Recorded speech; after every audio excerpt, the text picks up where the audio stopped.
Welcome to our channel. ప్రస్తుతం మనతో పాటు దాము భారతి గారు సీనియర్ జర్నలిస్ట్ ఉన్నారు. వారితో ఒకసారి మాట్లాడదాం. సార్ నమస్కారం. నమస్తే. సార్ చంద్రబాబు నాయుడు గారికి సంబంధించిన హెరిటేజ్ని బాయ్కాట్ చేసేయాలంటూ ముస్లింలందరూ కూడా పిలుపునివ్వడం జరిగింది సార్. మరి ఏం జరిగింది? ఎందుకు ముస్లింలు ఈ విధంగా పిలుపునిచ్చారు? మరి హెరిటేజ్ని బాయ్కాట్ చేయడం లేదా బ్యాన్ చేయడం పాసిబుల్ అవుతుందా? మరి ఏం జరిగింది సార్ దీనికి సంబంధించి? ఇప్పుడు దేశవ్యాప్తంగా ముస్లింలు వక్ఫ్ బిల్లు పాస్ అయిపోయింది ఆల్రెడీ. నిన్న కూడా రాజ్యసభలో పాస్ అయిపోయింది, అంతకుముందు రోజు లోక్సభలో పాస్ అయిపోయింది. సో ఇంకా అది లీగల్గా బిల్లుగా చట్టంగా మారుతుంది. ఇది బిల్లు చట్టంగా యాక్ట్గా మారిపోతుంది. అంటే అమెండ్మెంట్ యాక్ట్ ఇది నేను ఆల్రెడీ చెప్పాను. 1995లో ఫస్ట్ వక్ఫ్ బిల్ అని వచ్చింది. వక్ఫ్ అంటే ముస్లింల రిలీజియస్ ఆస్తి. అది ఆ ఆస్తిని వాళ్ళు రిలీజియస్ పర్పస్కి, చారిటబుల్ పర్పస్కి వాడతారు. దానికి సంబంధించిన వక్ఫ్ ఆస్తులకు సంబంధించి అనేక గొడవలు అనేక కోర్టులలో ఉన్నాయి. పేద ముస్లింలు కాకుండా ధనవంతులే దాన్ని చేస్తున్న విమర్శలు ఉన్నాయి. ముఖ్యంగా పస్మండా ముస్లింలు అంటారు. ముస్లింలలో బ్యాక్వర్డ్ పీపుల్ని పస్మండా ముస్లింలు అంటారు. వాళ్ళకి ఈ వక్ఫ్ ఆస్తులు పెద్దగా హెల్ప్ కావట్లేదనే విమర్శలు కూడా ఉన్నాయి. ఈ నేపథ్యంలో దాన్ని ఉపయోగించుకొని మేము పేద ముస్లింలకి హెల్ప్ చేయాలి, అట్లాగే దీంట్లో స్త్రీలకు పెద్దగా ప్లేస్ లేదు, దాన్ని చేయాలి. అలాగే ఇది గవర్నమెంట్ని, న్యాయ వ్యవస్థను కూడా వీళ్ళు పట్టించుకోకుండా వక్ఫ్ బిల్లు సపరేట్గా కోర్టులకు కూడా ఛాలెంజ్ చేసే వ్యవహారం లేదు. ఇవన్నీ ప్రజాస్వామ్యంలో కరెక్ట్ కాదు అన్న వాదనలు తీసుకొచ్చి బీజేపీ దీన్ని ప్రవేశపెట్టింది. దీన్ని ముస్లిం సంఘాలు కావచ్చు, ముఖ్యంగా all India Muslim personal law board కావచ్చు, తర్వాత అనేక ముస్లిం సంఘాలు కావచ్చు, ప్రతిపక్షాలు కావచ్చు తీవ్రంగా వ్యతిరేకించాయి. అయినప్పటికీ కూడా మెజారిటీ ఎన్డీఏకి ఉంది కాబట్టి బిల్లులు అయితే పాస్ అయిపోయినాయి. ఇందులో ఇప్పుడు ఏమవుతుందంటే బీజేపీ కంటే కూడా రెండు ముఖాలని మొత్తం ముస్లింల సమాజం దేశంలో చాలా తీవ్రంగా ఈ రెండు ముఖాలను గుర్తుపెట్టుకుంటాం అని షేర్ చేస్తున్నారు. ఆ రెండు ముఖాలు ఎవరంటే చంద్రబాబు నాయుడు, నితీష్ కుమార్. ఎందుకంటే వీళ్ళిద్దరూ కానీ వీళ్ళ సపోర్ట్ చేయకపోతే ఈ బిల్లు పాస్ అయ్యేది కాదు. సో వీళ్ళిద్దరూ ముఖ్యంగా చంద్రబాబు అయినా నితీష్ అయినా ఇద్దరు కూడా సెక్యులరిస్టులు అనే పేరు ఉంది. వీళ్ళకిద్దరికి కూడా ముస్లిం వ్యతిరేకులని ఇప్పటివరకు పేరు లేదు. సో ఫస్ట్ టైము వీళ్ళిద్దరిని బాగా డిమాండ్ చేశారు. వీళ్ళిద్దరూ ఇచ్చిన ఇఫ్తార్ విందులకు కూడా బాయ్కాట్ చేశారు. విజయవాడలో కూడా ఈ Muslim personal law board, all India Muslim personal law board ఆధ్వర్యంలో ధర్నాలు జరిగాయి. అట్లాగే బీహార్లో పెద్ద ఎత్తున జరిగింది. సో వీళ్ళిద్దరు కూడా ఏంటంటే హామీలు ఇచ్చారు, మేము మీ వక్ఫ్ ఆస్తులను కాపాడుతాము, మీరేమి కంగారు పడకండి అని చంద్రబాబు కూడా హామీ ఇచ్చారు, నమ్మారు. అయితే లాస్ట్లో వీళ్ళు ప్లేట్ ఫిరాయించి విప్పు జారీ చేశారు. కనీసం విప్పు జారీ చేయకుండా ఇప్పుడు వీళ్ళు అదే చేశారు. వైసీపీ వాళ్ళు కానీ, బీఆర్ఎస్ కానీ, బిజు జనతాదళ్ కానీ ఇలాంటి వాళ్ళు ఎవరు విప్పు జారీ చేయలేదు. వాళ్ళ ఇండివిజువల్గా మీ ఇష్టం అన్నారు, అఫీషియల్గా మాత్రం వ్యతిరేకించారు. సో కానీ వీళ్ళు మాత్రం విప్పు జారీ చేసి ఖచ్చితంగా బిల్లుకు అనుకూలంగా ఓటు వేయమని చెప్పారు. దాంతో ఇప్పుడు దేశవ్యాప్తంగా ఈ రెండు ముఖాలను గుర్తుపెట్టుకోవాలని చెప్పి పెద్ద ఎత్తున నేషనల్ మీడియాలంతా కూడా వీళ్ళిద్దరి గురించి, వీళ్ళిద్దరు ద్రోహులు, ముస్లిం ద్రోహులు అన్న ప్రొజెక్షన్ విపరీతంగా పెరుగుతుంది. చంద్రబాబు మీద, అటు నితీష్ కుమార్ మీద. నితీష్ కుమార్ది అయితే ఇంకా అక్కడ ఎక్కువ, ఎందుకంటే అక్కడ ముస్లిం పాపులేషను, బీహార్లో ముస్లిం పాపులేషన్ దాదాపు 17% ఉంటుంది. అందువల్ల అక్కడ ఈవెన్ జేడీయూలో ఈ నితీష్ కుమార్ పార్టీ జేడీయూలో కూడా కొంతమంది అక్కడ రిజైన్ చేస్తారు, నిరసనగా రిజైన్ చేయడం అవన్నీ ఉన్నారు. అక్కడ ఇంకోటి ఏంటంటే ఆర్జేడీ కూడా బలంగా ఉంది. ఆర్జేడీ లలూ ప్రసాద్ యాదవ్, తేజస్వి యాదవ్ వాళ్ళు కూడా ఈ అంశాన్ని తమకు అనుకూలంగా మలుచుకోవడం కోసం ముస్లింలను మరింత రెచ్చగొడుతున్నారు. కాకపోతే అక్కడ జేడీయూ వాదన ఏంటంటే బీహార్లో పస్మండా ముస్లింలు చాలా ఎక్కువ ఉంటారు. ఇందాక నేను చెప్పినట్టుగా అక్కడ పస్మండా ముస్లింలు బీహార్లో ఎక్కువ ఉంటారు కాబట్టి వాళ్ళకి ఈ బిల్లు ఉపయోగపడుతుంది. పేదలకు అనుకూలంగా పస్మండా ముస్లింలు కూడా వక్ఫ్ బోర్డులో ఇప్పుడు పెరుగుతారు.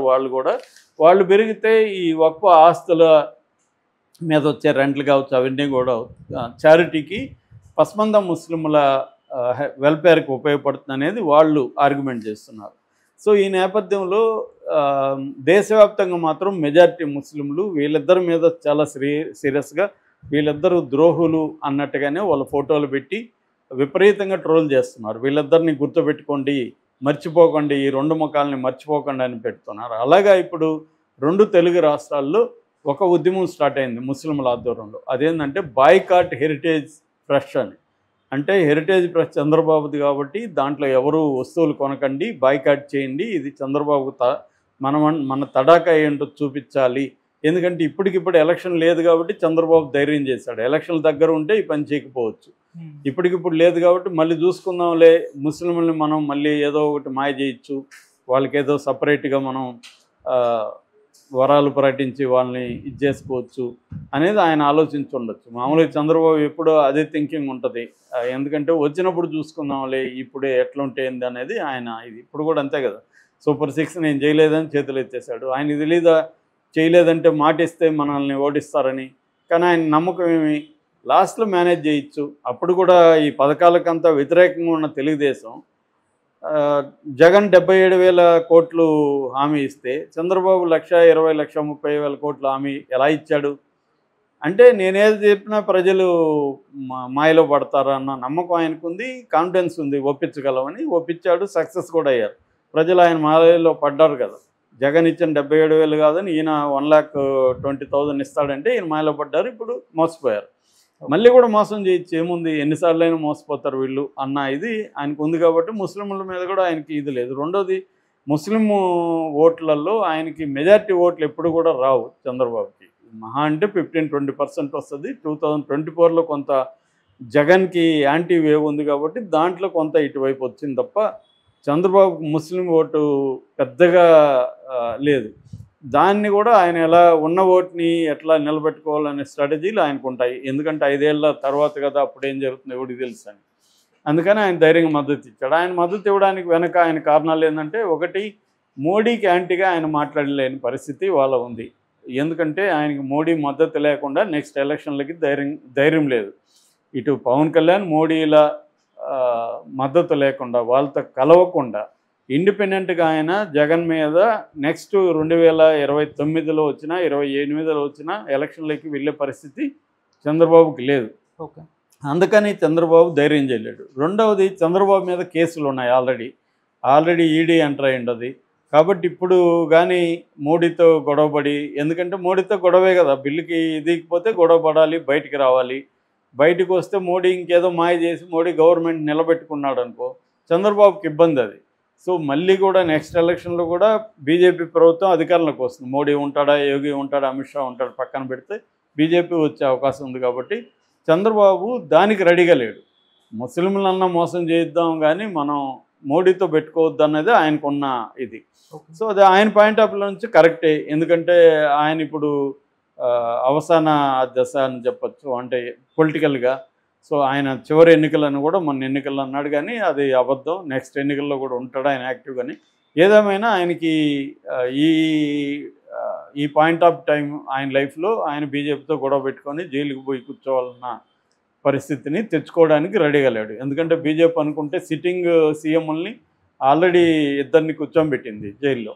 కాబట్టి చంద్రబాబుని రేపు కూర్చోబెడదానేమి లేదు. పైగా ఇప్పటికి కూడా జగన్కి ప్రోగానే బీజేపీ ఉంది. ఇటువంటి దశలో ఆయన బీజేపీతో గొడవ పెట్టుకోవడానికి రెడీగా లేడు.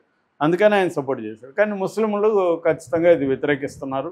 ఎందుకంటే ఇది చాలా పెద్ద దెబ్బ ముస్లింలకి. ముస్లింల ఆస్తులు కి ఆల్రెడీ బుల్డోజులతో కొట్టేస్తున్నారు. సుప్రీంకోర్టు చెప్పినా కూడా వినట్లేదు. వాళ్ళ మసీదుల్ని కూలుస్తున్నారు, ఆస్తులు ఇండ్లని, ప్రైవేట్ ఇండ్లని కూలుస్తున్నారు. వాళ్ళు ఒక రకమైన భయభ్రాంతమైన పరిస్థితిలో బతుకుతున్నారు ఇప్పటికే. ఇప్పుడు ఈ ఆస్తులు కూడా వక్ఫ్ ఆస్తులు తీసుకుంటే ఇంకా ఇదవుతారు. అందుకనే ఇది వక్ఫ్ బిల్లు కాదు, వక్ఫ్ బర్బాత్ బిల్ అని ఓవైసీ లాంటి వాళ్ళు పిలుస్తున్నారు. అంటే ఆస్తులని ధ్వంసం చేస్తారు, నాశనం చేస్తారు అనేది వాళ్ళు చెప్తున్నారు. ఈ యాంగిల్లో ఖచ్చితంగా చంద్రబాబుకి నేను అనుకోవడం, వీళ్ళేదో బాయ్కాట్ చేయడంతో మాత్రాన అది హెరిటేజ్